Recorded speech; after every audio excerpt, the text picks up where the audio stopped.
In this video, I'm going to be talking to you guys about the Alterac Pass Map. Personally, I've been a Masters player for about 4 years now on Here's the Storm. I've done the Bronze to Masters Challenge 4 times. I got all the tips, all the tricks. I know about all these little things that can get you that little bit of an advantage so that I can get you guys the higher ranks you want to be. That's my win rate on this channel. I want to get everybody's win rate up. I want to get everybody who wants to get out of their current rank, whatever it might be, your personal goals. Whether you want to get to Bronze to Silver, you want to get from Platinum to Diamond, or Diamond to Matte. Whatever you want to get, I'm here to help you. I've got these tricks. If this is your first time here, my name is Chillrogg. I have a Here's the Storm channel. We have a bunch of different map guides. We have a bunch of different types of guides to help you guys out. I also stream at twitch.tv/Chillrogg. You can catch me there Wednesday and Friday at 8 p.m. Eastern and Sunday at 2 p.m. Eastern. Besides that, if you like this video, go ahead and smash that like button. And if you want to see more of this kind of content, if you want to see more map guides, smash that subscribe button as well. With all that said, let's jump into Alterac Pass and check it out.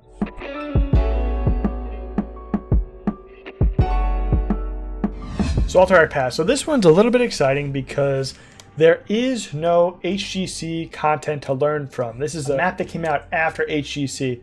So I was very excited to do this one. There was a lot of research that went into this one, specifically about what is the optimal strategy on this map. We've never seen pro players do it. There's really not that much. There's a little bit of content out there, very, very little, before the rework of Alterac Pass. It's very exciting. We're jumping into new territory here, and I have exactly the answers that you guys need to do well. So how we're going to jump through this, we're going to go through the usual. We're going to have 5 steps. We're going to go first, talk about the map basics. Second, we're going to talk about the draft. Third, we're going to talk about the lane setup. Fourth, we're going to talk about the strategy on the map. And then fifth, we're going to review the most important parts really quickly. So the basics of Alterac Pass. This is a large 3-lane map. We have the top lane, we have the mid lane, and we have the bot lane. Additionally, we have 2 Gnoll camps. The left side Gnoll camp, very close to the fort, very hard to invade while this mid fort is up. And we have the right side mid camp, which is a mirror, same thing. These camps spawn at the 1 minute mark. Additionally, the camps can be taken every minute and 30 seconds. You can take these camps very often. After you cap it, it's a minute 30 till the next one. There are 2 bosses, each spawn at the 5 minute mark, top and bottom. The top one pushes the top lane, the bottom one pushes the bot lane. And the very unique thing about this map is the core is a boss that has 2 abilities, very unique core. It has a charge ability and a whirlwind ability, and the boss also has armor. You can see these 3 items here, 1, 2, 3. These represent 20 armor each. For each keep you kill, it loses the 20 armor. So if you kill 1 keep, it only has 40 armor bonus. If you have 2 keeps down, it'll only have a 20 armor bonus, and so on. If you get all 3, it'll have no armor. And then additionally, there are 2 objective areas. One objective, you can see it spawned here, is it's always in the same spot. It's between the mid and the bot lane, one objective. And the other objective is here. You can see it outlined here. And it's between the mid and the top lane. The objective spawn is random between the 2 different points. It can either spawn here or it could spawn here. So if it happens to spawn bot first, the next one will spawn top and vice versa, and they'll keep alternating. While you're attempting to capture the objective, there will be these defender minions. You won't be able to channel the objective while these defender minions are hitting you. You see it'll interrupt your channel. You'll have to either kill them or have someone kite them, or you can self-kite if you're Zagar or Azmodan, so that you can channel this without these guys interrupting you. Additionally, enemy heroes hitting you will interrupt you as well. Additionally, there are 3 mud pits around each objective. On the bot one, there's 1 on the right side team, 1 in the mid lane, and 1 on the left side team. Similar in the top one, 1 for the left side team, 1 in the mid, and 1 for the right side team. These mud pits are very dangerous to walk in. For every second that you're walking them, you're slowed by 16% per second, and it increases. So if you stay in here for a long time, it goes to a maximum of 60%. You have this big slow on you. And as you go out, it goes away. And then when you go back, it slowly stacks back on you. So winning the objective consists of channeling this objective point. You capture it, and once you capture it, this timer begins to count down. If you can defend it successfully for the amount of the timer, then you get 3 wolf riders, 1 for each lane. So you can see once these riders spawn, they have an aura around them. The aura is very important. While you're close to them, your hero has a damage bonus and a movement speed bonus. See how fast I am right now? See the little whoosh behind me? The damage bonus does stack for every objective capped. In the late game, if there's 1 objective capped, it's a certain amount of damage. The second objective, it goes higher. The third objective, it goes higher, and it caps at the 3rd objective. It doesn't get any stronger after that. If there's a 4th objective, the damage bonus will be the same as the 3rd one. Okay, so part 2, the draft. So a very important part about the draft is poke. As you can see around this objective area, you can very easily poke it from your fort. This is where the enemy will be channeling here, and you can reach this from your fort with a lot of different heroes. So poke is very strong here. You can poke and you can delay the objective for a long time just by yourself, just as 1 hero. For this reason, poke gets a little bit of extra priority here. Zarya, her grenades can delay this for a long time. Junkrat is great here because he can lay his trap for vision here beforehand, and then he'll have vision permanently unless he activates them. The root, if they step on it, you lose it, but the explosive one, you can just not activate it. It will sit here, grant you vision, and you can poke the enemy forever through here, unless they have stitches or something, so be careful about that. But Junkrat is really strong here. Chromie, similar thing. You can dump some time traps for vision that can stand in it. It'll delay them a little extra, and you can poke them with Chromie Poke. Stukov, you can channel the E infinitely. How obnoxious is that? You can channel your silence infinitely in this area. And if they don't have anything to stop you from doing that, you can do it forever. It's kind of busted. Stitches is nice because you can hook them into the fort. You know, if they're standing here channeling, oh, I'll channel the objective. You hook them into the fort and you kill them. Also, alternatively, Stitches is nice on defense if they're doing the strategy to you. You know, say Stukov is doing his infinite silent here. Stitches can say, hey, you're doing that, stop. And he'll hook him and bring him in here and everyone can kill him. So poke is very important to consider. Consider for your team and consider, is the enemy going to do this strategy to us? And maybe we'll draft, maybe you'll want to draft Stitches. Maybe not. Besides poke, something else that's very, very common on this map is a split pusher. Maybe a global, maybe Abathur. Abathur is really great here because you can split push with Abathur and you can also be part of the team fight immediately if your team needs you. Say the objective's top here, the first objective, your team's 4-man defending and you're Abathur and you're just getting that soak. You're getting that body soak here and you're pushing. Oh no, the team engaged and you can immediately hat your teammates. This is very, very good Abathur map.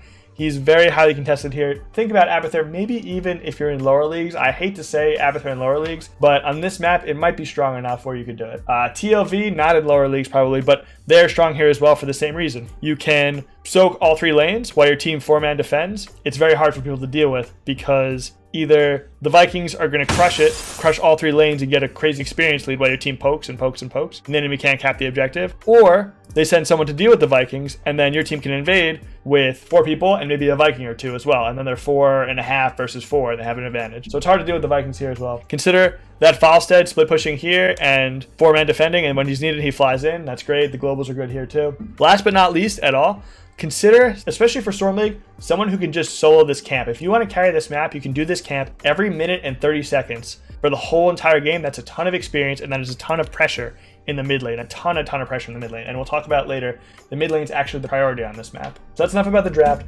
Let's jump into part 3, the lane setup. It's really not that important what you do for the lane setup on this map. The only requirement is you soak all 3 lanes. So 1 person in each lane at least. So at least a 1-1-1. Now, what are those other 2 people going to do? You can send the mid and get a little pressure in the mid lane. Mid is the priority here. We'll talk about why later. It's a little bit of a complicated subject, but mid is the priority. You can do a 1-3-1 with 3 people in the mid lane. You can do a 1-2-1 and have somebody roaming. Maybe you have a Butcher or Zeratul on your team and they want to roam. Maybe you want to do a 1-1-1, someone doing in camps, someone roaming. Really doesn't matter what you do. What's important is all 3 lanes are soaked, and this camp gets done at the 1 minute mark, and at every minute 30 afterwards as frequently as you can. Just send that camp mid over and over, get that experience advantage, and get these mid structures down. That's pretty much all you need to know for the lane setup. Make sure all the lanes are soaked, and make sure you do that camp over and over. Let's jump to part 4, the strategy on the map. So the strategy, we talked about this part already. Do this camp as much as you can. Get this pressure in the mid lane. That's key. Let's talk a little bit about why the mid lane is the priority. Very strange. One might think on this map, the top and the bot lane should be the priority because there's 2 win conditions, top and bot, right? You can get the objective and you can end through the top lane, or you can get the boss and end through the top lane, same as bot. The mid lane has no boss, just the objective. You could argue that the siege camp is powerful. The siege camp does -20 armor, like the Braxis camps. It applies to structures too. So -20 armor on the core is very powerful. Additionally, you can get both at the same time. That's possible. You can get 3 from yours, 3 from theirs, and get 6 in the core. But it's not really the same as a boss. It's not really a win condition. So why would the mid lane be priority over double win condition? Well, there's an unwritten rule on Alterac Pass that you can't kill the core unless you have 2 keeps down.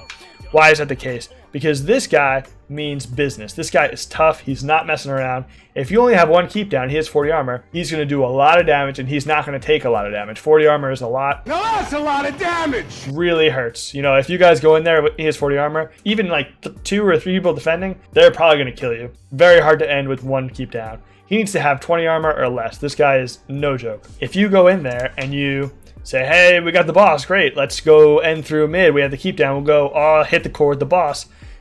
This guy, I don't think he's going down. Probably 95 in 100 games, you need 2 keeps down to end. There's going to be that 5 and 100 where you got an objective and the boss and all 5 of them are dead and you can kill them with 1 keep down, but it's really risky. It's really dangerous stuff. You don't have that win condition top and bot until a keep is down. The easiest keep to get down is mid, because you can send a million billion null camps mid, and you know for sure that every time a minute 30 is up, you can send a null camp mid, you can slowly grind it down. If you get an objective, focus the mid lane, get the null camp, grind it down, take their camp, grind it down, and consistently send null camp after null camp mid. If you take your objective and you focus the bot lane, and you say, Chillrogg, that's crazy, we'll focus the bot lane, and we'll use the boss to get the keep down, you know? Well, you don't need the null camp. Boss doesn't have to be in win condition. We'll open up the map by killing the first keep of the boss. That does work out sometimes, but sometimes you focus the bot lane, and then you don't get an opportunity for a boss in the bot lane, or you get an opportunity for the boss in the top lane, and you just go on this fort instead. Or you don't get any boss opportunity, and you focus bot lane, and you never get a boss there. You know for sure you'll be able to send a million null camps mid. So when you get your objective, send the bulk of the people mid, grind these forts down, and keep sending null camps mid, and take this camp once this fort is down, and start pressuring this. One more important reason why the mid lane is the priority. So imagine you're the blue team and you're looking at the red team's fort. The red team can very safely poke the bottom objective from their mid fort, and they have a well here. If you take this mid fort away from them and this well, they're at a disadvantage for both objectives. Look, not only are they at a disadvantage for this one, they can't poke anymore, because you can go in there and kill them, and they don't have this well anymore. But for this one as well, look, they can poke from here, and they can back up from here, and they can back safely to their fort. You hurt them for 2 objectives, as opposed to the top fort. The only objective you're hurting is top, only half the time. So 100% of the time, if you take that mid fort and that mid well away, you have advantage on all future objectives. So if you take the bot fort, you have advantage on half the future objectives. Same thing with top fort. So mid fort also gets extra value by giving yourself advantage on future objectives. Now this does bring us to what you should do if you capture the first objective. How should you do your push? You get the first objective, and you go with the riders. What you usually want to do if it's before level 10, you want to send 3 people mid, so pressure the mid lane as much as possible, so you can start opening up your win condition, and send 1 person top and 1 person bot, because before level 10, soak is more important than anything. Once you get level 10, 5-man mid until that mid keep is down. And then if mid keep is down, 5-man, whatever looks better, top or bot. If the top fort is down and the bot fort's not, send 5 top, because you want to open up. Now that the mid keep's down, now you do have win conditions top and bot if you get the top or bot keep down. Hypothetical scenario, mid keep's down, top fort's down. If you get this top keep down, you finally have a win condition. This is a new thing I'm saying. I have not been able to find any guides out there or anybody else saying definitively that on Alterac Pass, you want to push the mid lane, prioritize it 100%. That's a certain thing, and here's the reason why. And I'm going to show you guys some research I have to back that up. Through our discussion with the other Masters players in the Master Club and the Discord, became pretty confident about this, but I want to go an extra step because I want to make sure I give you guys information that is 100% accurate and that you can really count on. So what I did was I hopped into a bunch of Heroes Lounge Division S games. That is the highest level of Heroes of the Storm play that we have in 2020. Let's jump into a spreadsheet I made looking at what the Division S teams in North America and Europe did on Alterac Pass, what lanes they prioritized. Let's take a look at that quickly. So you can see here, we have a spreadsheet of all the games I was able to find dealing with Alterac Pass. This is from Caldor's YouTube, and this is from Bahamut Gaming's YouTube. We have almost every single team in Division S Heroes Lounge, North America and Europe, prioritizing the mid lane. You had the first game, they 3-man mid, the first objective, the mid fort went down first. Mid keep went down first. Same thing in the next one. Every single one of them, they're hitting that mid fort first. Look at this, 3-man mid, first objective, 3-man mid, first objective. We had one team, a 3-man bot first objective, but then they took the mid keep first. It was a little bit strange. This was the only team that opted for that. Every single other one, look, 3-man first objective. 5-man mid, first objective, that was because it was post 10. 4-man mid, first objective, that was a weird one. I have no explanation. But 3-man mid, first objective. All of them that I was able to find, they all hit the mid lane as the priority. Now, while we're looking at this Heroes Lounge data for this Division S team, I figured might as well look at what they're picking as well and give you guys that information. We talked about the draft a little bit, but you can see it reflected here. These guys prioritize poke less. And I have a theory for why that is. These are very coordinated, skilled players. They don't necessarily need a hero that just is there for poke, because they can delay the objective with a hero that's good at other things as well. We see a lot of Jaina. Look, Jaina is the 4th most picked hero out of all the heroes. Jaina can poke as well. Junkrat is just good for poke. Jaina is also good for camps. Jaina is also good for team fighting. She can blow people up really quickly. These high-level players, they're using heroes that aren't just there for poke. They're using heroes that do a few nice things on Alterac Pass. Jaina can clear the waves for them, has great burst damage for team fights. Greymane, same thing. You can delay with Greymane, Rhaegar, Yrel, great in the solo lane. They can use her to delay as well. So we're seeing less poke Less of these cheeky kind of poke things. Alterac Pass, we're still seeing it a little bit from the high level teams. Junkrat and Stukov, one of the lower picked. Out of the top picked heroes, these are towards the bottom. The most picked hero was Greymane. Makes sense. Greymane's really strong in the meta, really strong in team fights right now. Greymane also has great wave clear for Alterac Pass. Greymane also does those camps really fast. Rhaegar, same thing. Bloodlust is very impressive right now. Very strong right now. Rhaegar does the camps really well. Yrel, really strong in the solo lane. She can double soak here as well if needed, and she can do it safely. She's very hard to gank. Jaina, as we talked about, doing those camps very well. Abathur, we talked about Abathur being very powerful on this map. The pros don't seem to disagree. Falstad as well. He can split soak that top lane, that bot lane, opposite the objective, and fly in when everyone needs him. Some interesting things here to look at. These are what the top teams decided was the way to go on Alterac Pass. Take this information for what you will. Take it with a grain of salt. Probably in your home games, you want to prioritize the poke a little bit more than they did. They don't need it. They're very coordinated already. One strange thing to note on Alterac Pass, if you have one keep down on Alterac Pass, say the enemy team, they watch this guy, they know what they're doing. They crushed all these forts. They crushed this keep in the mid lane too, and you have your mid fort and mid keep down. It's not that big of a deal in terms of having to constantly babysit the core, like pretty much every other map. This guy, as we talked about, he's serious. He means business. He's going to mess you up. He defends the core just fine if only one keep is down. The stronger minions, even a camp, if it comes mid, he's going to clear it on his own. He's really strong with the 40 armor and the whirlwind ability. If you have one keep down, it's not a constant babysitting problem like every other map. And it's much less of a, oh shoot, we're kind of looking like we're going to lose. I mean, it's bad. Don't lose your keep, but it's not that bad like other maps. Jump to the last section. Section 5, the most important parts here. I feel like I emphasize it a lot for you guys, but really focus that mid lane. Get this fort down.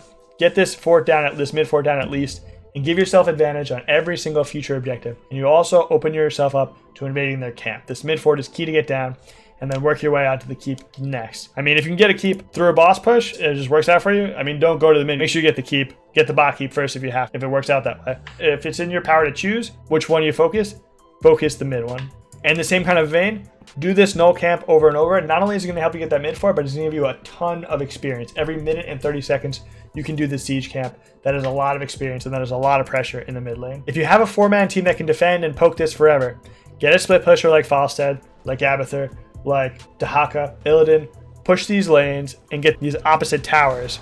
And while your team is defending this objective, get that XP advantage and go fight them once you have a talent tier advantage. Usually the first objective is to race to level 10, and then while these guys are poking, and then your global can fly in aggressively, take their objective or kill them if they contest, and start snowballing the mid lane and start winning the game from that split push and poke strategy. Think about this in the draft too. Think about, are we going to do this? And if we're not going to do this, are they going to do it? And do we have to think about countering this? If they're going to do it, counter it. Think about the stitches. Pull them out of the fort if they're poking you forever. Or instead of countering it, you could just do it better.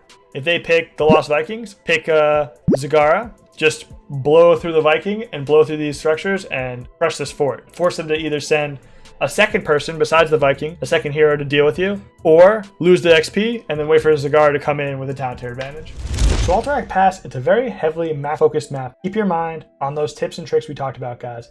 And let me know where you guys are in your personal journey. Are you in bronze? You're trying to get out of bronze, you're going to silver, or maybe you're at the higher end of the spectrum, you're in platinum, you're going to diamond. Let me know what kind of guides you guys want to see. What's going to help you guys? I want to help you guys move from that rank you're at and just move a little bit higher, get that little bit of edge. If you have questions, reach out to me. I'm at twitch.tv/Chillrogg. You can catch me Wednesday and Friday at 8 p.m. Eastern and Sunday at 2 p.m. Eastern. You reach out to me on Twitter, on Instagram, especially in the Discord. The Discord is a great spot to ask questions, or there are a bunch of master players in the Discord, Grandmaster, NA, and EU, wherever you're at. We even have Australia, South America, pretty much everywhere. If you're looking to get some advice or some tips, that's a great place to go. Also a good place to group up with other players like yourself. Check that out, all in the link in the description below. If you like this video, guys, don't forget to smash that like button below. And if you want to see some more guides like this, definitely hit that subscribe button as well. Thanks a lot for watching, guys. I'll see you guys in the next video.